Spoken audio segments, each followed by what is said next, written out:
안녕하세요 표현둥이들, 표현학교 교장 길만입니다. 네, 이번에는 제가 운영하고 있는 온라인 독서 모임 온도의 채식주의자라는 책을 통한 독서 모임 2부입니다.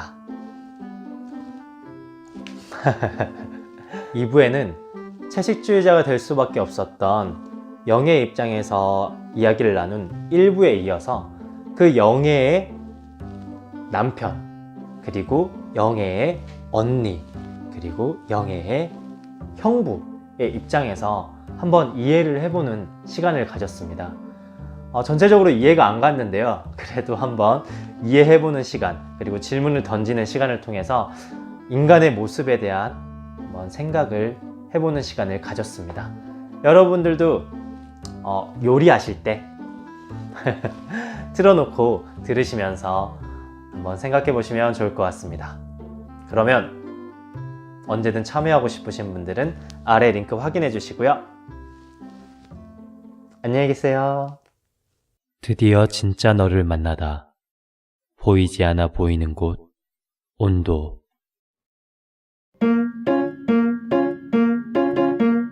어이 시구시구 구독해줘. 저희 시구시구 좋아요 눌러줘. 도와줍시오. 저희 남편의 입장에 대해서 한번 이야기해 볼까요? 남편의 입장이라면 영애 부인이 그렇게 됐을 때 남편은 결국 이혼을 했잖아요. 근데 이해할 수 있을런지, 내가 남편의 입장이라면, 그런 이야기를 한번 나눠보고 싶습니다. 그러면 지영님부터 혹시 이야기 해주실 수 있을까요? 기다리고 있겠습니다. 지영님이 나타나실 때까지 기다리겠습니다. 지영님이 네, 대답을 회피하고 계십니다. 여보세요? 지금, 지금 순간 화면이 너무 이상해져가지고, 네. 마이크를 켜려고 하는데, 마이크 화면이 안 나타나서, 네. 한참, 지금 당황했네요. 피한 게 아닙니다. 네, 알고 있습니다. 남편의 입장이라면, 네.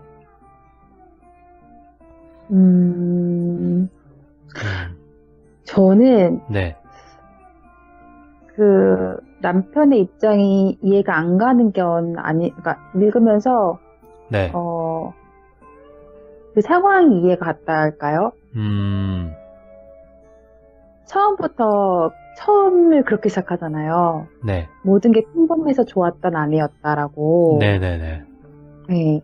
근데 그렇다 보니까 아내가 그렇게 됐을 때, 물론 이제 남편 나름대로 노력을 했지만 정말 거기까지였던 것 같아요. 남편의 그 영예에 대한 마음이 생각이 들거든요. 평범한 삶을 원했던 남편이잖아요. 네. 근데 아내가 그렇게 변함으로써 평범한 삶을 살 수가 없잖아요. 그럼 남편의 입장에서는 이혼을 할 수밖에 없는 거죠. 그 영예를 위해서 뭔가를 해주려고 노력을 하기가 힘든 거죠.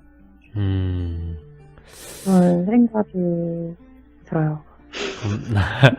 남편을 비난하시진 않지만, 비난이라기보다는, 네. 크게 처음부터 되게, 그러니까 처음부터 그걸 되게 분명히 했잖아요, 남편은. 그래서, 이럴 수밖에 없겠구나, 이 사람은 이 정도의 마음밖에 안 됐구나라는 그냥 그렇게 그 입장을 이해했던 것 같아요. 근데 영애도 알았겠죠. 남편이. 그리고 한편으로는 그렇게 벗어나고 싶지 않았을까라는 생각이 들어요. 지금 이 일상 자체를요? 그쵸. 그런 남편하고의 관계에서도 이제 그러니까 한편으로는 그래서 왜 헤어질 때 보면 영애가 뭐 온전한 정신이 아니었다고도 할 수 있지만, 네. 보면은 영애는 일도 찾을 거라고 할 정도로, 그러니까 분명히 그러니까 생활이 가능한 사람이거든요. 네. 영애 입장에서 그 이혼에 대해서 거부가 없었던 걸로 제가 알거든요. 네. 네. 그런 생각이 듭니다. 그럼 영애가 바뀌지 않았다면 결혼 생활은 계속 이어갈 수 있었을까요? 그랬겠죠, 아마도.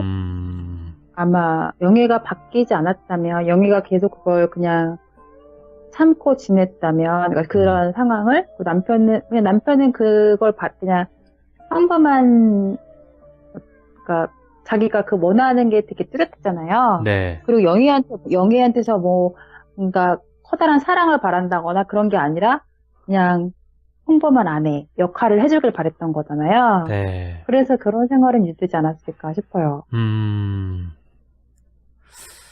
좋은 의견. 너무 감사드립니다. 이쯤에서 정민님 의견 한번 들어볼까요? 네, 마이크를 끌 수 있어야 되는데. 네, 꺼졌습니다. 정민님? 네, 지영님 의견 너무 잘 들었고요. 네. 저는, 지영님이 아까 말씀하셨던 것처럼 남편한테는 영애에 대한 마음이 그냥 딱 거기까지였던 것 같고요. 또 반대로 영애도 남편에 대한 마음이 그다지 엄청나게 사랑하는 마음은 없었던 것 같아요. 둘 다 그런 상황은 비슷했던 것 같고, 다만 좀 그냥 평범했기 때문에 결혼을 했다라는 부분에 대해서는 남편을 봤을 때 그렇게 좋은 남편이라는 생각은 들진 않더라고요. 그리고 만약에 제가 남편이었다면 영애가 그렇게 꿈을 꿔서 채식주의를 하겠다고 했을 때 조금 관심을 가져줬을 것 같아요. 그 꿈에 대해서 물어도 보고, 그리고 같이 채식도 해보고, 그냥 조금이라도 영애의 마음을 이해하려고 했을 것 같고요. 만약에 그래도 영애가 이렇게까지 제가 생각했을 때 저는 영애는 미쳤다고 생각을 하거든요. 네. 그래서 그렇게까지 정신병원에 갈 정도로 그렇게 했다면, 저도 거기서까지는 제가 이해를 할 수 있을까는 조금 더 생각을 해봐야 될 문제일 것 같아요. 어려울 것 같아요. 혹시 두 분 이제 지영님과 정민님 말씀 들어보면서 둘이 했던 거는 영애와 남편이 했던 것은 사랑이 아닐까요? 아니요, 사랑인 것 같아요. 하지만 네. 둘의 사랑, 정말 너무 어렵네요. 그러니까 사랑인데 사랑에 대한 표현 방식이 그런 거였던 것 같고요. 그리고 사랑의 표현 방식이 맞는 둘이 만나서 결혼을 한 게 아닐까요? 사랑의 표현 방식이 맞아서? 네. 근데 영애가 바뀐 건가요? 영애가? 네. 저는 머리 그것도 아프시죠? 사랑의 일종이라고는 생각을 합니다. 그러니까 남편의 사랑에 대한, 그런데 또 지금 갑자기 생각을 해보니까, 사랑이라고 생각을 하기는 했는데요. 네.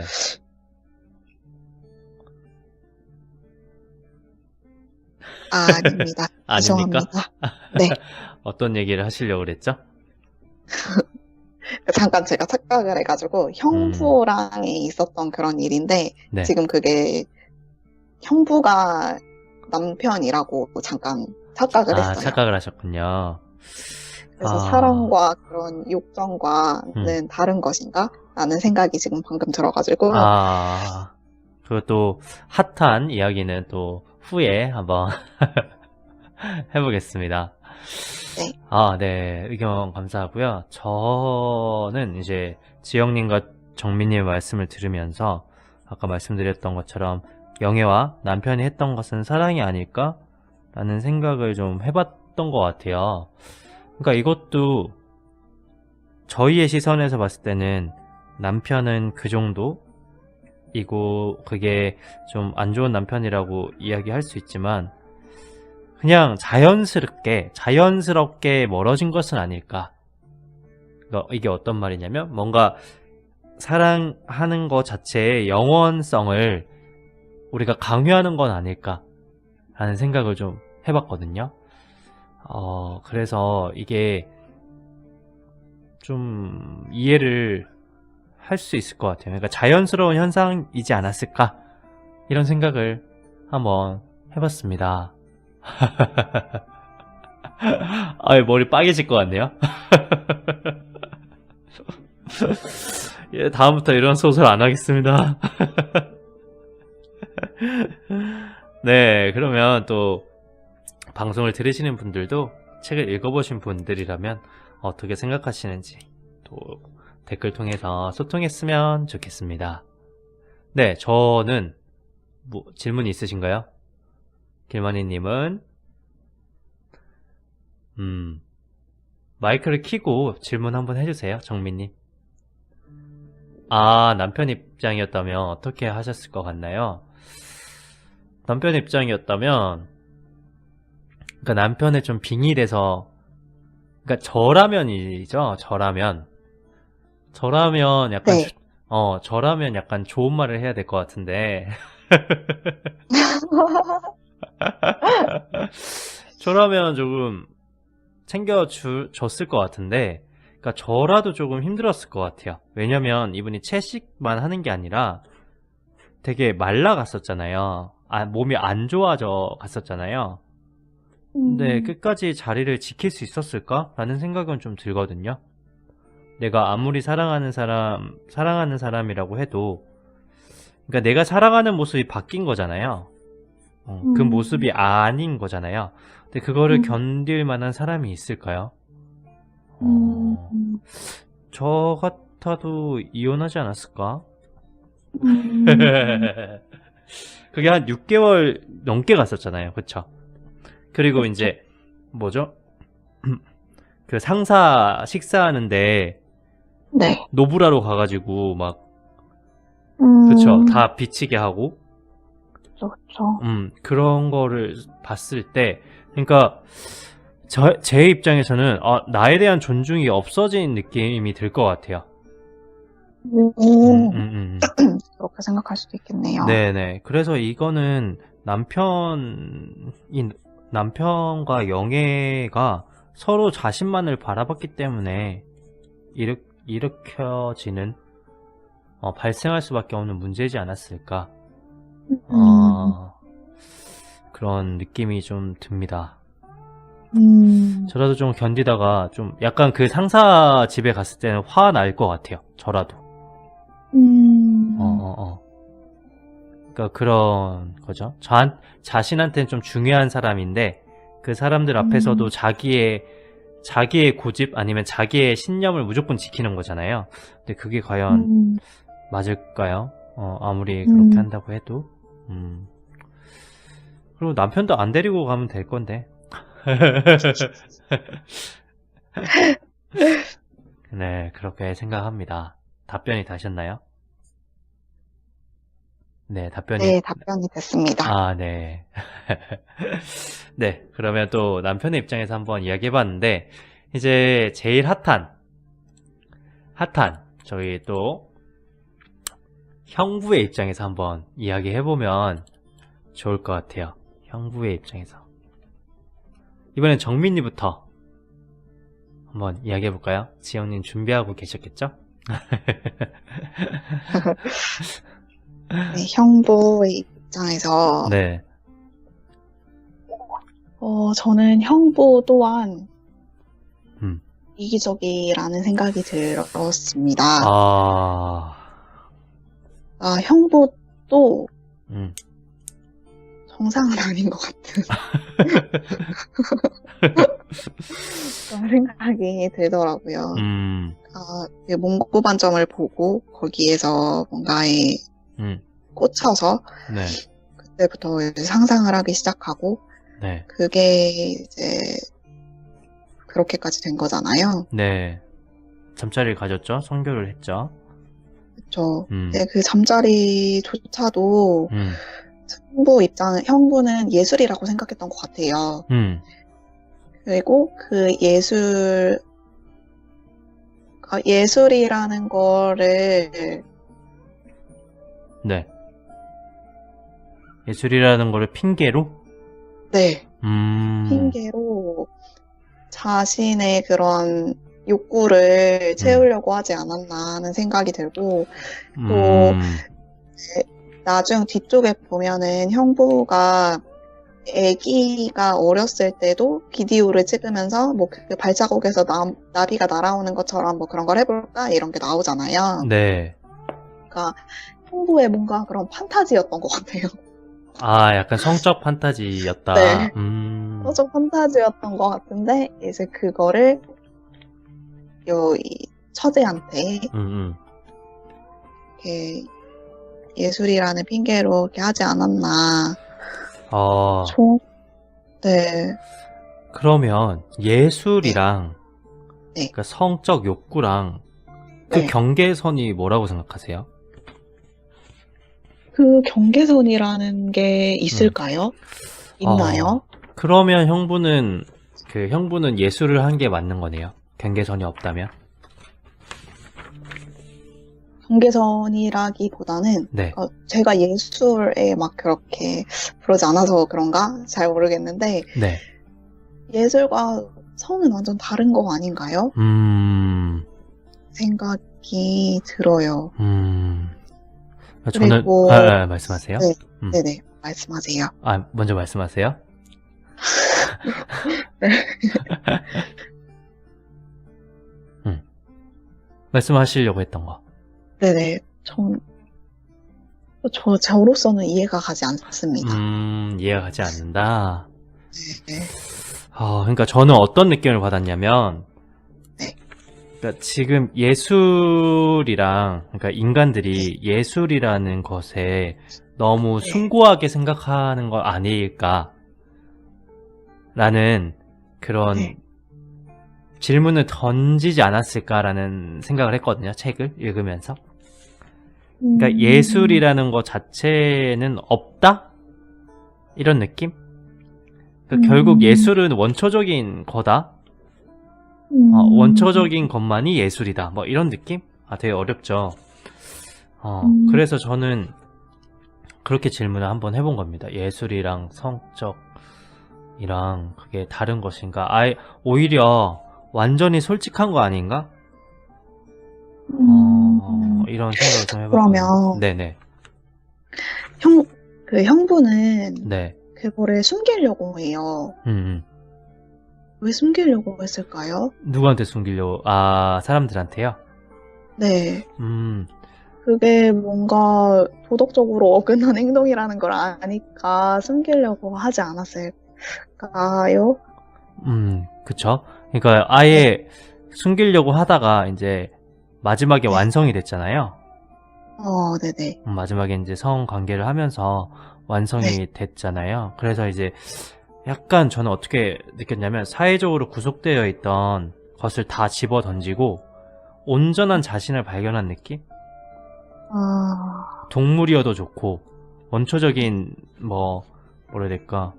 동물 아니면 짐승이어도 좋고 과하게 표현하자면 그걸 약간 찾은 느낌이지 않을까 이런 생각을 좀 해봤습니다. 정민님 머리 빠개질 것 같죠? 그러면 지영님 의견 한번 들어볼까요? 이쯤에서 어떻습니까? 형부 네. 형부의 입장에서라는 게 좀 개념이 어려워서 네, 어렵죠. 그러니까 형부의 입장에서 그 사건을 보라는 건지 네. 이 형부라면 당연히 그 상황이 다 자기한테 뭐라고 할까요? 이제 그렇게 될 수밖에 없는 상황이었어라고 말을 할 거잖아요. 네. 그렇게 할 수밖에 없었어라고 얘기를 하겠죠. 네. 근데 또 형부의 입장은 이해받기 힘들잖아요. 그쵸. 이해받기 힘들죠. 네, 그래서 형부를 통해서 얘기하려고 하는 게 뭘까라는 생각을 해봤어요. 잠깐. 네. 네. 작가가. 네. 네, 사실 잘 모르겠어요.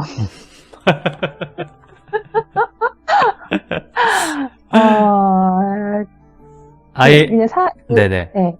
형부는, 그러니까 자기 아내한테 얹혀 살다시피 그렇게 유약하게 살아온 인물인데, 네. 영애라는 인물이 변하면서, 네. 그 영향을 굉장히 크게 받은 것 같아요. 그게 유약한 캐릭터였기 때문에 그런지 모르겠지만, 네.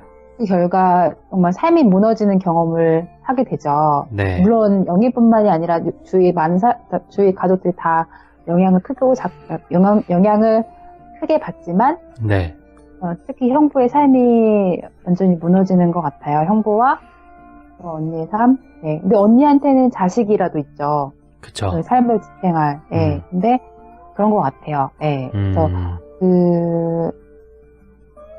그래서 제가 지금 해석하는 부분은 네. 해석하는 대로 해석을 계속해 나간다면 네. 그 영애가 받은 상처, 영애가 받은 그런 고통이 가족들한테 얼마나 크게 영향을 미칠 수 있는지를 형부를 통해서 보여주려고 했던 것 같아요, 단적으로. 그러면 형부의 입장에서 제가 무슨 질문을 하려고 했죠? 형부가 그렇게 했던 거는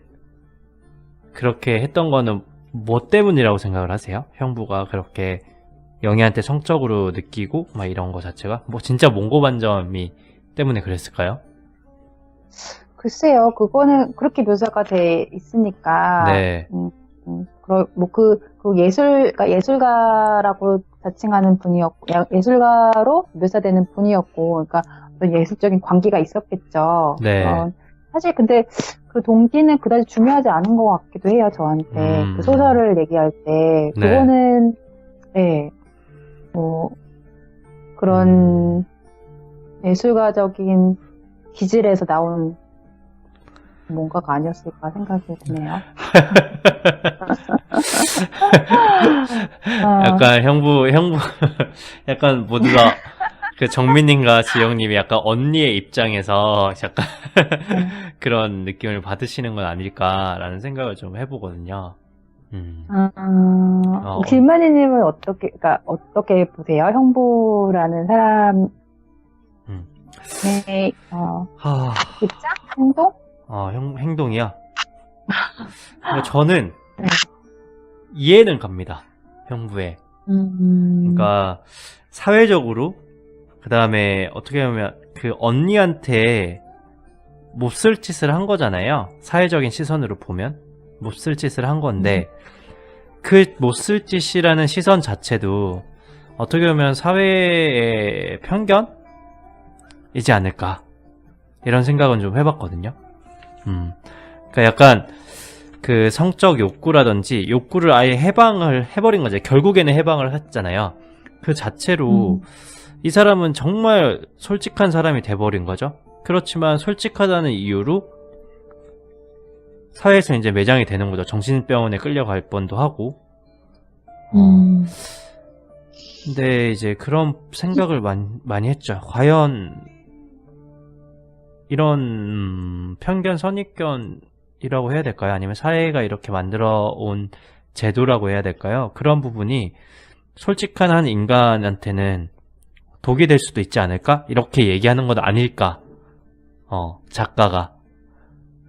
이런 생각을 해봅니다. 그래서 영애도 그렇고 그냥 온전히 죽고 싶다 뭐 이런 이야기를 하는 것도 다른 사람들 입장에서 어떻게 그런 얘기를 할 수 있니? 라고 하지만 약간 남편과 저는 남편이 아니라 형부와 영애가 제일 솔직한 인물 아닐까 이런 생각은 좀 해봤습니다.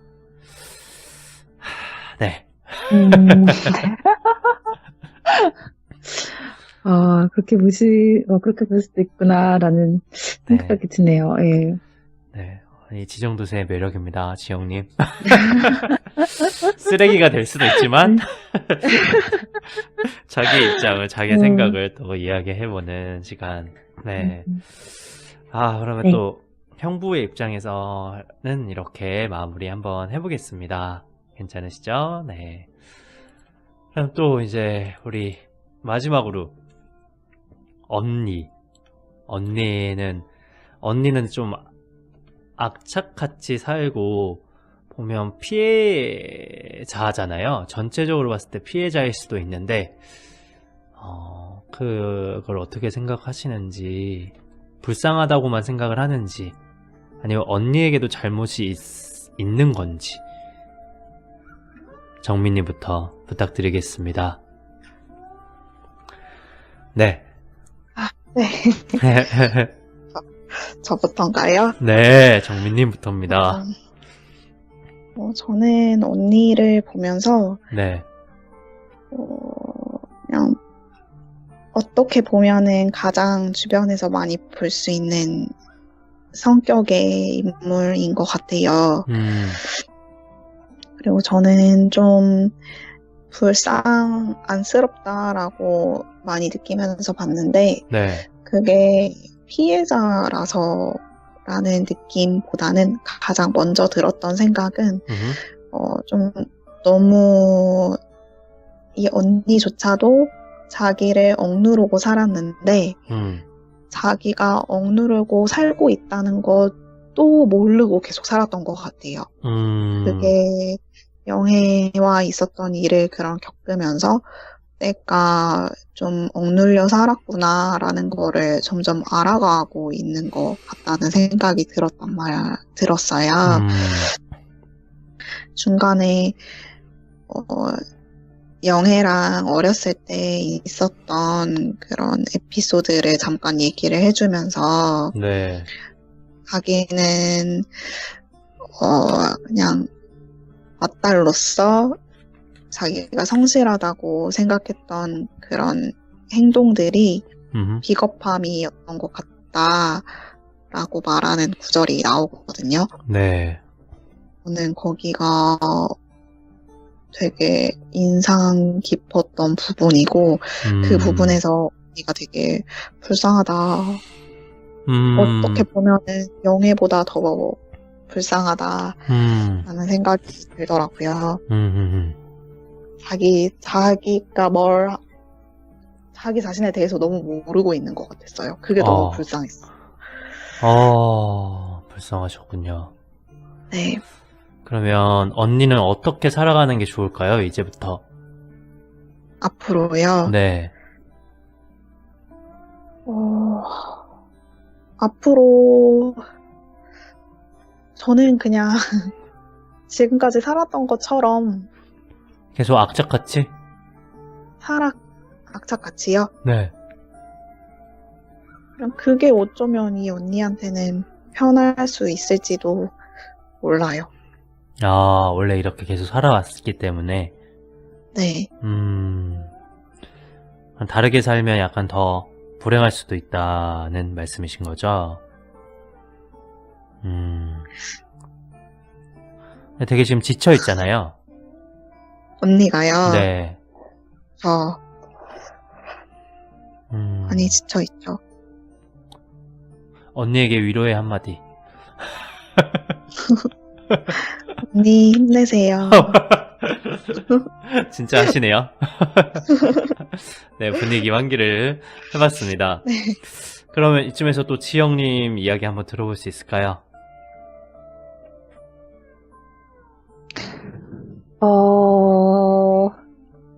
저는 언니의 입장에서, 네. 언니가 하야를 계속 하다가, 네. 하면서, 우리 아이를 두고, 이제, 세상을 떠나야 될지도 모른다는 생각에 무서워하다가, 그게 죽을 병이 아니라는 사실에 오히려 절망을 하는 장면이 있잖아요. 네. 그 부분을 보면서, 아니, 어떻게 살면 죽는 게 낫다는 생각이 들까라는 생각이 들었어요. 아, 네, 정말 그렇게 생각하니까 너무 아프더라고요. 그러게요, 진짜. 아, 네. 네, 그러니까 저는 다행히 그런 생각을 해본 적이 없는 것 같아요. 그러니까 뭐 그렇게까지 정말 그렇게까지 궁지에 몰려본 적은 없는 것 같아요. 딱 기억이 안 나는 건지. 그런데 그 생각이 들었고요. 네. 그래서 이제 타인을 위한 삶을 살고 있다는 거, 언니가 이제 그게 얼마나 힘들고 이제 절망스러울지 생각이 들면서 지금 진마님 질문 듣고 이 언니가 받게 된다라는 생각이 들었거든요. 저는 언니가 어떤 식으로든 자신을 위한 삶을 사는 방법을 배워가야지 영예처럼 되지 않을 것 같아요. 아, 자신을 위한 삶을.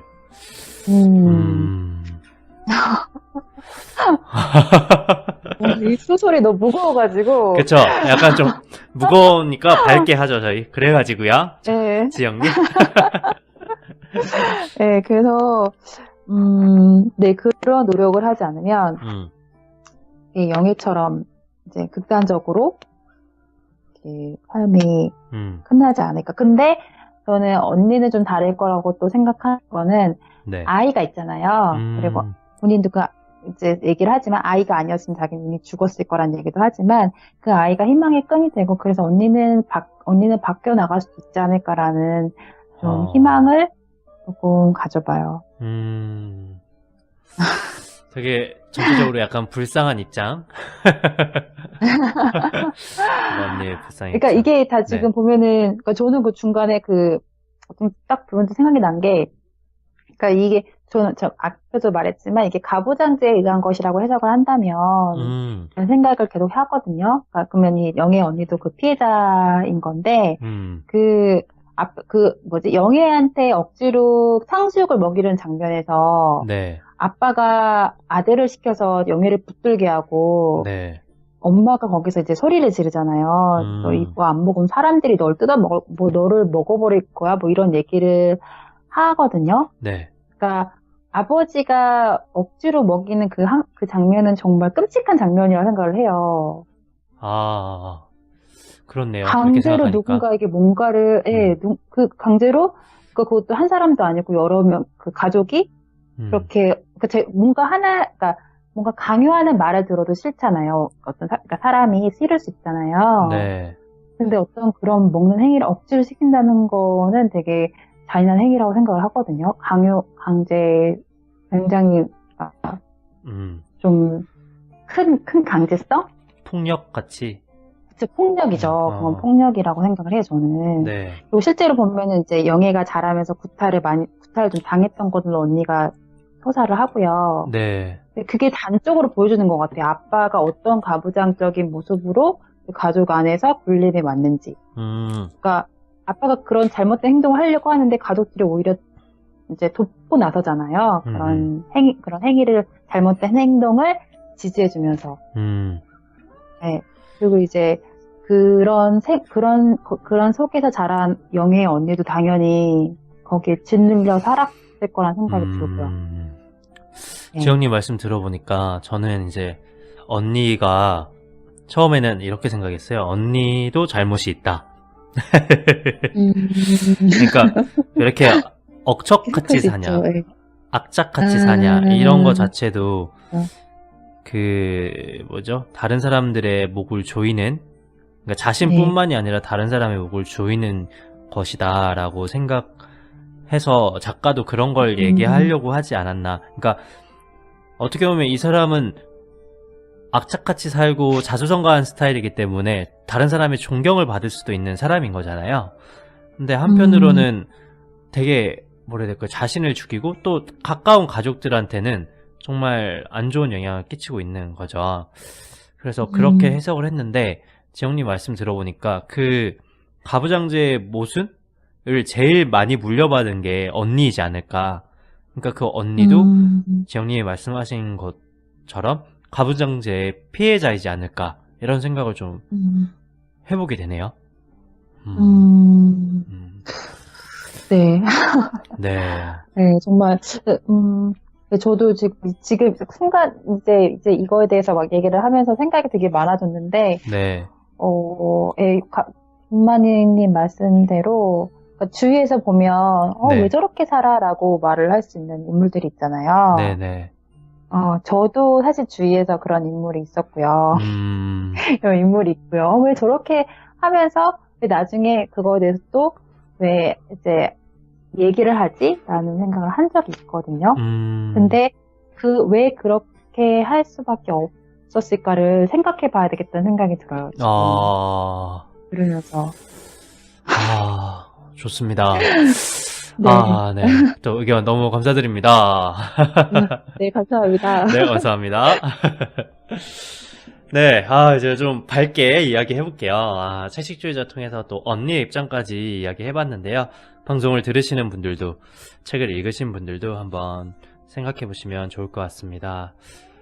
그러면 또 이야기 나누고 싶은 주제 있으신가요? 있으시면 말씀해주시면 한번 또 이야기 나눠보겠습니다.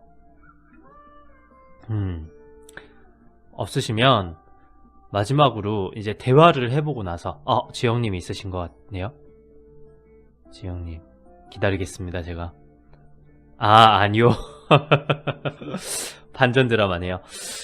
그러면 이제 책을 저희가 이야기하기 전에 책을 통해서 이런 걸 느꼈다고 말씀하셨는데 이렇게 토론을 해보고 나서 또 어떤 느낌이 드시는지 책에 대한 느낌을 간단히 정리하고 마치는 걸로 하겠습니다. 어때, 괜찮으시죠? 정민님?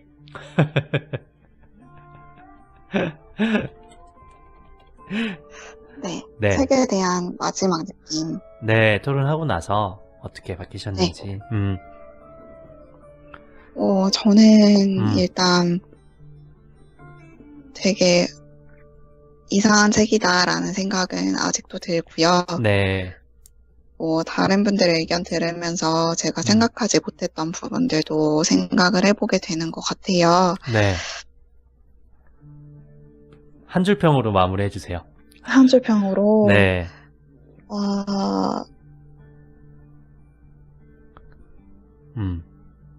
기다리는 시간 드리겠습니다.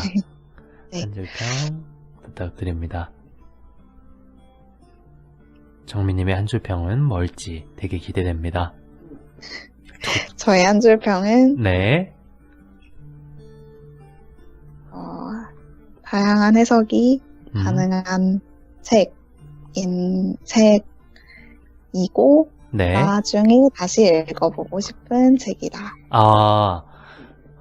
다양한 해석이 가능한 책이고 나중에 읽어보고 싶은 이상한 책. 네. 네, 맞나요? 네, 맞습니다. 네, 정민님 너무 감사합니다. 네. 감사합니다. 네. 그럼 지영님 또 한번 들어볼 수 있을까요?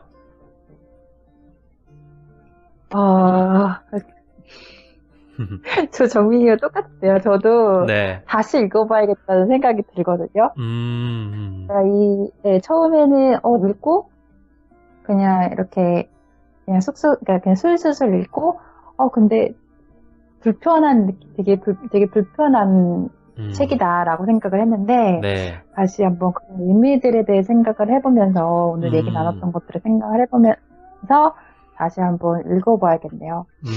그러면 한 줄 평은 다시 소여물 같은 책이다. 세 글자로. 세 글자로. 네. 네, 그렇습니다. 네, 감사합니다, 지영님. 네, 약간 채식주의자라고 맞는 약간 그런 느낌이었어요. 소여물, 채식주의자. 네, 저는, 처음에는 되게 오묘한 느낌이 지금은 조금 대화를 나누면서, 까도 까도 계속 나오는 책이라는 느낌이 많이 들었어요. 그래서 그 러시아 인형 있죠. 채식주의자는 그 러시아 인형이다. 이렇게 말씀드리면서 마치고 싶네요. 저도 다시 한번 나중에 꺼내서 읽어보고 싶은 책이고요. 그래서 그 러시아 인형 안에 똑같은 게 들어있지 않고 가끔 다른 게 나오는 양파 혹은 러시아. 러시아 양파로 할게요. 채식주의자는 러시아 양파다. 네, 이렇게 채식자의 소여물에 이어 러시아 양파. 네, 이렇게 채식주의자로 또 수요일 처음 지정도서 한번 해봤는데요. 장명 제조기 길만이었습니다. 또 오늘 다양한 이야기를 들을 수 있는 것도 좋았고요. 어디서 얘기를 하더라고요. 질문을 하는 것 자체가 굉장히 좋은 습관이다. 답이 나오지 않아도 질문을 해보는 것 자체가 정말 좋은 습관이다 라는 이야기를 하고 있고요. 요즘에는 질문 자체를 하지 않는 뭐라 해야 될까요? 사회가 되게 많잖아요. 그래서 서로를 더 이해하지 못하고 단절되는 건 아닐까라는 생각을 한번 해보면서 또 재밌게 다크하지만 또 이런 또 다크한 매력이 있는 것 같습니다. 오늘 참여해주신 지영님, 정민님 너무 감사드리고요. 마지막으로 마이크 켜고 인사하는 시간 가지겠습니다. 네, 오늘 또 어려운 책 이렇게 재밌게 해주셔서 너무 감사드립니다. 감사합니다. 어떠셨나요? 감사합니다. 어떻게 재밌으셨나요? 네. 저는 이제 네. 채식주의자에 대해서 깊게 생각을 못 해보다가 이 얘기를 하면서 네. 좀 여러 가지 생각을 해볼 수 있었던 것 같아서 되게 네. 좋은 시간이, 의미 있는 시간이 됐습니다. 네, 감사합니다. 또 자유도서와는 또 다른 매력이죠, 지정도서. 네. 네. 항상 좋네요. 네. 지정도서는 정민님이랑 맨날 해오다가 또 지영님 있으시니까 또 더 재밌는 것 같아요. 정민님 어떻게 생각하시나요? 저도 지영님이랑 해서 이렇게 더 다양한 의견을 들을 수 있으니까 네. 너무 재밌었던 것 같고요. 네. 지영님 너무 말씀 잘하시는 것 같아요. 또 이렇게 훈훈하게 마무리해 주시는 건가요? 훈훈하게. 감사합니다. 네, 오늘 너무 감사드리고요. 굿낮 굿밤 되시고요. 감사합니다.